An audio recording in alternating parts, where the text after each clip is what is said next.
Good morning, children. Now let us see some problem based on percentage composition. And for example, one question is given: calculate mass percent of calcium, phosphorus and oxygen in calcium phosphate, which has the formula Ca3PO4 whole twice.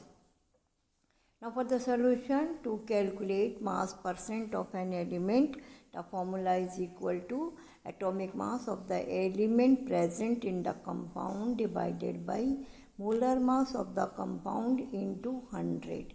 So mass percent of calcium is equal to atomic mass of calcium is 40 gram. 3 into atomic mass of calcium divided by molecular calcium phosphate into 100. The molecular mass of the calcium phosphate is 310 gram and atomic mass of calcium is 40. So it is 120 divided by 310 into 100 is equal to 38.7%. Now mass percent of phosphorus, atomic mass of phosphorus is 31 gram and the molecular mass of the calcium phosphate is same. So the mass percent of phosphorus is equal to 2 into atomic mass of phosphorus divided by molecular mass of calcium phosphate into 100.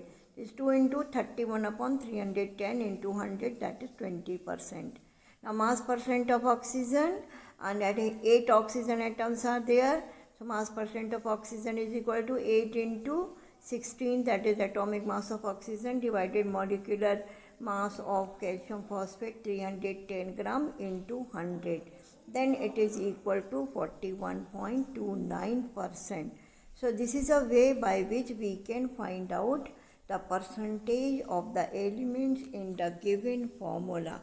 So I am repeating. So the formula is mass percent of an element is equal to atomic mass of element present divided by molar mass of the compound into 100. Now we'll see another question that is from your NCERT book. That is the 3 moles of ethane C2H6. Calculate the following. First, number of moles of carbon atom. 2, number of moles of hydrogen atoms. 3 is number of moles of ethane. So the molecular formula is C2H6. I think you all know the formula for the ethane. Now first we have to calculate how many moles are present, number of moles of carbon atom. 1 mole of ethane contains 2 mole of carbon atoms. That is number of moles of carbon atom in 3 moles of ethane is equal to 2 into 3 is equal to 6. So the number of moles of carbon atom is 6. Now the second is you have to calculate number of moles of hydrogen atoms. 1 mole of ethane contains 6 mole of hydrogen atoms. So number of moles of hydrogen atoms in 3 moles of ethane is equal to 3 into 6 is equal to 18. So number of moles of hydrogen in 1 mole of ethane is equal to 16, because 1 mole of ethane contains 6 mole of hydrogen atom. And when you count the number of, and in the third point you have to count the number of molecules in the ethane. Now we will write 1 mole of ethane contains 6 into 10 to the power 23 molecules of ethane.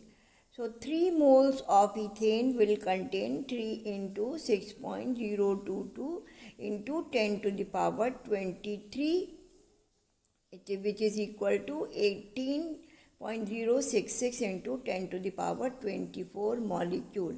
So we can say in 3 moles of ethane there will be number of molecules will be 1.8 into 10 to the power 24.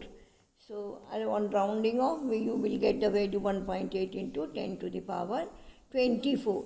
So this is a way by which we can find out how many molecules of ethane are present in 3 mole of ethane. Yes, now we have the next question. That is based on the percentage composition and empirical molecular formula. A crystalline salt, when heated, becomes anhydrous and loses 51.2% of its weight, means water will be removed. The anhydrous salt on analysis gave the percentage composition as magnesium 20%, sulfur 26.66%, and oxygen 53.33%.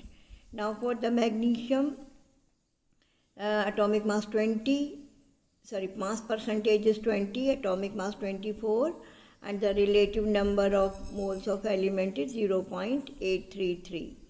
And for the sulfur, 26.66 divided by 32, that is 0.815. Now for the oxygen is 53.33 divided by 16 is equal to 3.33. Now the lowest number is 0.81. So we'll divide it by 8.833. So first one you will get number 1, 0.833 divided by 0.833 is equal to 1. Now for the sulfur is 0.81 divided by 0.83, that is also nearly equal to 1. And for the oxygen is 3.33 divided by 0.833 is equal to 4. The empirical formula of the anhydrous salt becomes 2BmgSO4. Empirical formula mass is equal to 120. Molecular mass is equal to 120. Hence, molecular formula is equal to MgSO4.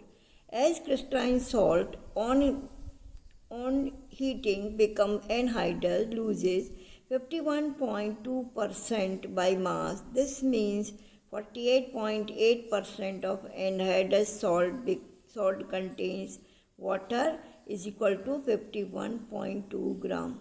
Therefore, 120 gram of anhydrous salt contain 51.2 upon 48.8 into 120 is equal to 126. Now to calculate the number of molecule, 126 divided by 18 is equal to 7 molecules of water. Hence the molecular formula of crystalline salt, that is hydrated salt, is equal to MgSO4 with the 7 molecules of water. This is what is called as water of crystallization. So on the basis of this, we can determine the molecular formula of the crystalline salt.